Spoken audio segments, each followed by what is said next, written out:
ঘন্টার পর ঘন্টা দুধ জ্বালিয়ে ঘন করার কোনো ঝামেলা নেই।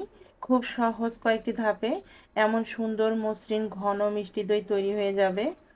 ভিডিও শেষ পর্যন্ত দেখুন, কারণ ভিডিওতে এমন ছোট ছোট টিপস রয়েছে যেগুলো মেনে চললে আপনার দই হবে একদম পারফেক্ট দোকানের মতো ঘন মসৃণ, আর দইয়ের মধ্যে একটুও পানি জমবে না। আসসালামু আলাইকুম, আমার রান্নাঘরে আপনাদের সবাইকে স্বাগতম। চলুন তাহলে আমরা রেসিপি শুরু করি। মিষ্টি দই তৈরি করার জন্য আমি একটা মিক্সিং বোলে 2 কাপ গরম পানি নিয়ে নিচ্ছি, আর 2 কাপ গরম পানির জন্য 1 কাপ গুঁড়া দুধ অ্যাড করে নিচ্ছি। এবার পানির সাথে গুঁড়া দুধ খুব ভালোভাবে মিশিয়ে নিতে হবে। এমনভাবে মেশাতে হবে গুঁড়া দুধে যেন কোনো দলা না থাকে। তো ভিউয়ার্স, আজকের মিষ্টি দই 1 ঘন্টায় চুলার তাপে তৈরি করে দেখাবো। খুব সহজ একটা পদ্ধতি আপনাদের দেখিয়ে দেব। আপনারা এই রেসিপি ফলো করে যদি বাসায় তৈরি করেন তাহলে ইনশাআল্লাহ আপনাদের মিষ্টি দইও একদম পারফেক্ট হবে। তবে সেই ক্ষেত্রে আপনাদের কাছে ছোট্ট একটা রিকোয়েস্ট থাকবে, ভিডিওটি শেষ পর্যন্ত ভালোভাবে দেখবেন, এরপর ট্রাই করবেন, তাহলে ইনশাআল্লাহ আপনারা পারফেক্ট ভালো রেজাল্ট পাবেন। দুধ ভালোভাবে মিশে যাওয়ার পর এক সাইডে রেখে দিচ্ছি। এবার চুলায় একটা পাতিল বসিয়ে তার মধ্যে 2 টেবিল চামচ পরিমাণে চিনি দিয়ে দিচ্ছি, আর সামান্য একটু পানি দিয়ে চুলা মিডিয়াম টু লো হিটে রেখে ক্যারামেল করে নিচ্ছি। আচ্ছা, আমি এই দইয়ের মিষ্টির জন্য 2 টেবিল চামচ চিনি দিয়েছি। আপনারা যদি মনে করেন আরও বেশি মিষ্টি খাবেন তাহলে চিনির পরিমাণ বাড়িয়ে দিতে পারেন। তবে যেহেতু গুঁড়া দুধ দিয়ে দই বানাচ্ছি, গুঁড়া দুধের মধ্যেও কিন্তু সুগার থাকে, সেই কথা বিবেচনা করে চিনি অ্যাড করবেন। যখন ক্যারামেলে খুব সুন্দর একটা কালার হবে তখন এর মধ্যে দিয়ে দিচ্ছি আগে থেকে যে দুধের মিশ্রণ করে রেখেছিলাম সেই দুধটা দিয়ে দিচ্ছি। দুধ দেওয়ার সঙ্গে সঙ্গে ক্যারামেলটা জমে যাবে, তবে ভয় পাবার কিছুই নেই। কিছুক্ষণ জাল দেওয়ার পর ক্যারামেল খুব সুন্দরভাবে গলে গিয়ে দুধের সাথে মিশে যাবে, আর দুধের মধ্যেও খুবই সুন্দর একটা কালার হবে। দুধের মধ্যে এই রকম কালার হওয়াতে দইতেও খুব সুন্দর একটা কালার আসবে। এবার চুলা মিডিয়াম হিটে রেখে দুধটা জাল করে নিচ্ছি।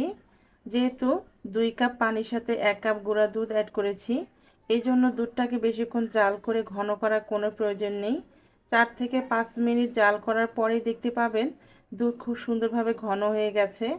তবে যেহেতু আজকের মিষ্টি দই দইয়ের বীজ দিয়ে তৈরি করব, এই জন্য দুধটাকে আমি এই রকম পাতলা করে রেখেছি।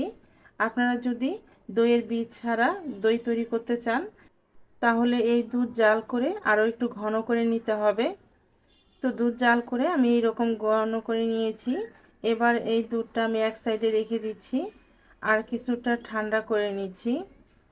দুধটা কিছুটা ঠান্ডা হতে হতে আমি এখানে একটা মাটির পাত্র নিয়েছি দই জমানোর জন্য।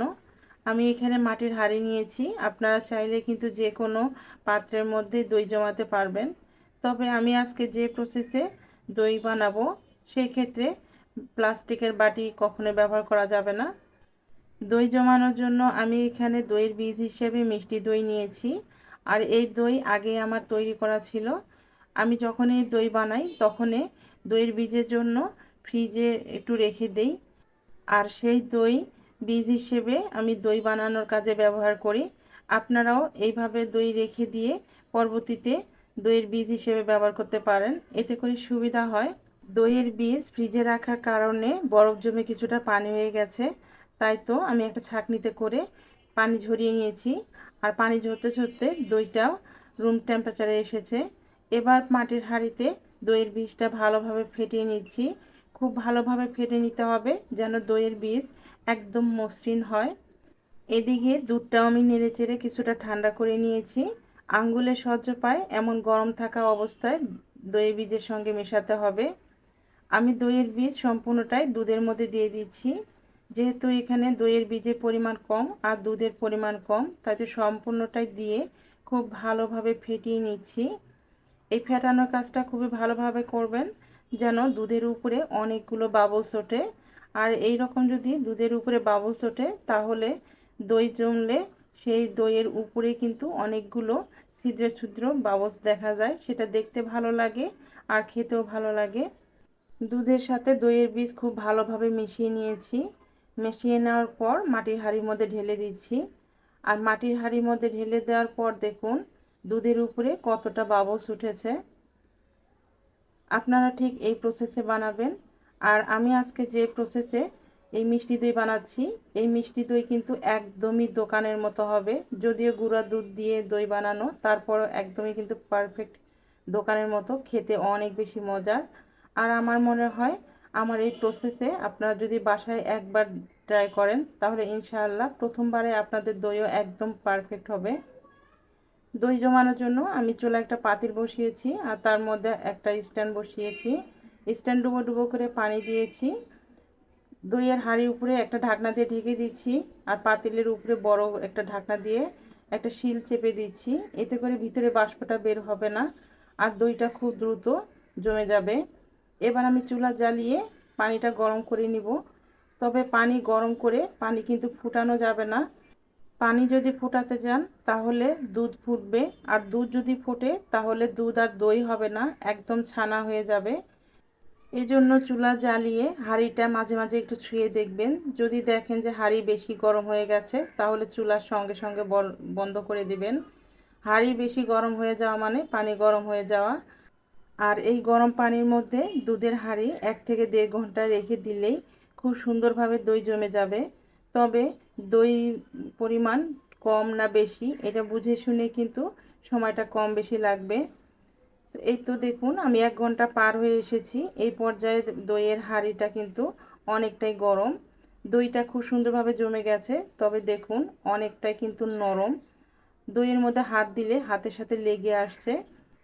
দই এই পর্যায়ে খুব সুন্দরভাবে জমে গেছে। আপনারা চাইলে এই দই ঠান্ডা হলেই খেতে পারবেন। তবে আমি দইটা এখান থেকে নামিয়ে রুম টেম্পারেচারে এনে ফ্রিজে রেখে দেব 1 ঘন্টার জন্য। এরপর আপনাদের কেটে দেখিয়ে দেব। যেহেতু আমি ভিডিও করছি এই জন্য আমি ফ্রিজে 1 ঘন্টার জন্য রেখে দিব। আর দই কিন্তু ঠান্ডা ঠান্ডা খেতেই ভালো লাগে। তো ভিউয়ার্স, আজকের রেসিপিতে যে আমি আপনাদের সাথে ছোট ছোট টিপসগুলো শেয়ার করেছি, আশা করছি এই টিপসগুলো যদি আপনারা ফলো করেন তাহলে ইনশাল্লাহ আপনাদের দই প্রথমবারে পারফেক্ট হবে। অনেকেই প্রশ্ন করেন দই জমে না, কিন্তু আমার রিকোয়েস্ট থাকবে আপনারা রেসিপি ভালোভাবে ফলো করবেন, এরপর বাসায় ট্রাই করবেন। এই তো দেখুন আমি ফ্রিজ থেকে দই বের করে নিয়ে এসেছি আর আপনাদের কেটেও দেখিয়ে দিচ্ছি।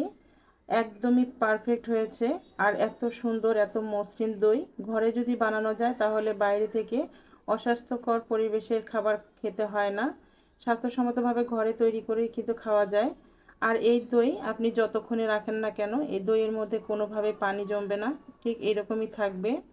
তাহলে ভিউয়ার্স, আমার আজকের রেসিপি আপনাদের কাছে যদি ভালো লাগে তাহলে আমার চ্যানেলটি সাবস্ক্রাইব করার অনুরোধ রইল। আর যারা সাবস্ক্রাইব করে প্রতিনিয়ত আমাকে সাপোর্ট করছেন আপনাদেরকে অসংখ্য অসংখ্য ধন্যবাদ জানাচ্ছি। কারণ আপনাদের একটু সাপোর্ট পেলেই আমি নতুন নতুন রেসিপি তৈরি করতে অনেক বেশি উৎসাহিত হই।